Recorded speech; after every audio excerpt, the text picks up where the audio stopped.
नमस्कार। फर्स्ट बिहार झारखंड में आपका स्वागत है। मैं राहुल ओझा आपके साथ। बिहार में राज्यसभा की इकलौती सीट जिस पर उपचुनाव हो रहा है और उस पर आज जो नामांकन है वो बीजेपी से प्रत्याशी सुशील कुमार मोदी जो है वो करने वाले हैं। और इस नामांकन के दौरान मुख्यमंत्री नीतीश कुमार, साथ ही डिप्टी सीएम तारकिशोर प्रसाद और भी कई जो बड़े नेता हैं वो मौजूद रहेंगे। 12:30 का लगभग जो समय है वो रखा गया है, जहां अपना नॉमिनेशन कराने के लिए सुशील कुमार मोदी पहुंचेंगे।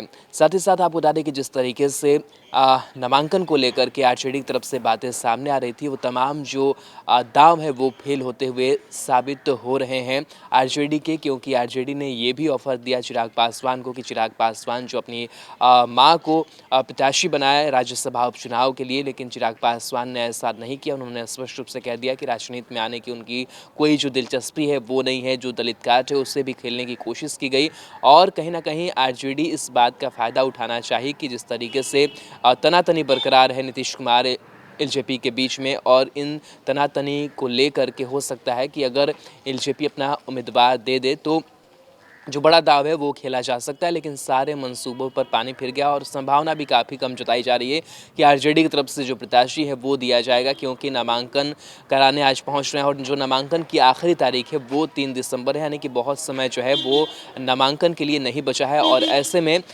माना जा रहा है कि इस सीट पर सुशील कुमार मोदी जो हैं वो बड़ी ही आसानी से काबिज हो जाएँ। आपको बता दें कि नामांकन के दौरान पटना आयुक्त कार्यालय में सीएम नीतीश कुमार, प्रदेश बीजेपी अध्यक्ष सांसद डॉक्टर संजय जायसवाल, उप मुख्यमंत्री तारकिशोर प्रसाद और रेणु देवी समेत कई मंत्री मौजूद रहेंगे। इसके अलावा जीतन राम मांझी भी मौजूद रहेंगे। आपको बता दें कि सुशील मोदी का एनडीए उम्मीदवार के तौर पर निर्विरोध चुना जाना लगभग तय माना जा रहा है, क्योंकि अभी तक महागठबंधन की ओर से कोई उम्मीदवार उतारने का फैसला नहीं हुआ है और नहीं उनके पास समर्थन है। आरजेडी ने रामविलास पासवान की पत्नी रीना पासवान को उम्मीदवार बनाने की मांग एलजेपी से की थी, लेकिन चिराग पासवान ने साफ कर दिया कि उनकी मां राजनीति में नहीं आना चाहती है। जिस सीट पर चुनाव हो रहा है वह बीजेपी की है। नामांकन की जो आखिरी दिन है वो कल का है, यानी कि 3 दिसंबर का है। बाकी अगर शेड्यूल पर हम नज़र डालें तो शेड्यूल भी बताता है कि किस तरीके से ये जो पूरी चुनावी प्रक्रिया है वो संपन्न होने वाली। आपको बता दें कि राज्यसभा उपचुनाव के लिए जो इकलौती सीट है उसके लिए अधिसूचना जो है वो 26 नवंबर को जारी की गई थी और जो नॉमिनेशन की अंतिम तारीख है वो 3 दिसंबर है, यानी कि कल है। नामांकन पत्रों की जो जांच है वो 4 दिसंबर 2020 तक हो जाएगी। वहीं जो नामांकन वापसी की अंतिम तारीख है वो 7 दिसंबर की रखी गई है और ऐसे में अगर एक नामांकन होता है तो नामांकन वापसी का जो नौबत है वो नहीं आएगा।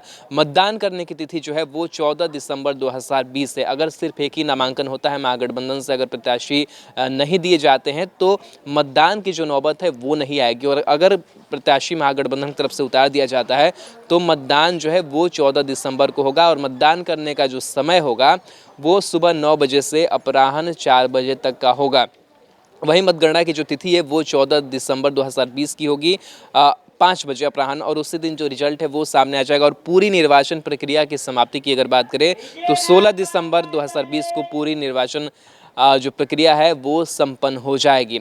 तो कहीं ना कहीं कह सकते हैं कि लगभग जो है वो तय माना जा रहा है कि इसके अलावा और कोई जो प्रत्याशी हैं वो अपना नामांकन दाखिल नहीं करेंगे इस सीट के लिए। हालांकि इस सीट को लेकर के लगातार जो दिलचस्प मोड़ है वो सामने आते रहे। आरजेडी का जो ऑफर है वो दिया गया, चिराग पासवान ने इसे दरकिनार कर दिया और कहीं ना कहीं चिराग पासवान भी ये समझ रहे थे कि जब रामविलास पासवान को ये सीट मिली थी तो बीजेपी ने भूमिका कैसे निभाई थी, इसलिए उन्होंने स्पष्ट कहा कि ये जो सीट है वो बीजेपी की है, इसलिए उनको जो मन करे वो उम्मीदवार उतार सकते हैं, इसमें कोई परहेज जो है वो नहीं है। लेकिन आरजेडी ने इस बीच एक दाव खेलने की कोशिश की कि जिस तरीके से स्पीकर चुनाव की अगर बात करें तो स्पीकर चुनाव में भी जो आरजेडी ने अपना जो उम्मीदवार है वो दे दिया, संख्या बल उस हिसाब से नहीं रहा।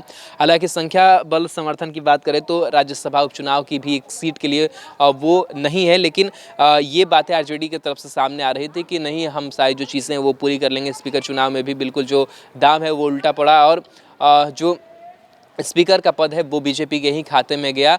और ठीक उसी तरीके से अड़ंगा लगाने की जो कोशिश है वो आरजेडी ने इस बार के भी उपचुनाव, राज्यसभा उपचुनाव के लिए करा था, लेकिन वो मंसूबों पर जो पानी फिरता हुआ दिखाई दे रहा है। बहरहाल 3 दिसंबर की आखिरी तारीख है, समय और भी बचा हुआ है। महागठबंधन का प्रत्याशी कोई उतरता है या नहीं उतरता है, इस पर कह सकते हैं कि सस्पेंस है। लेकिन लगभग तय मान जा रहा है कि अब प्रत्याशी कोई महागठबंधन जो है वो उतारने नहीं जा रहा है और निर्विरोध जो है सुशील कुमार मोदी जो है इस सीट पर काबिज होते हुए दिखाई दे रहे हैं।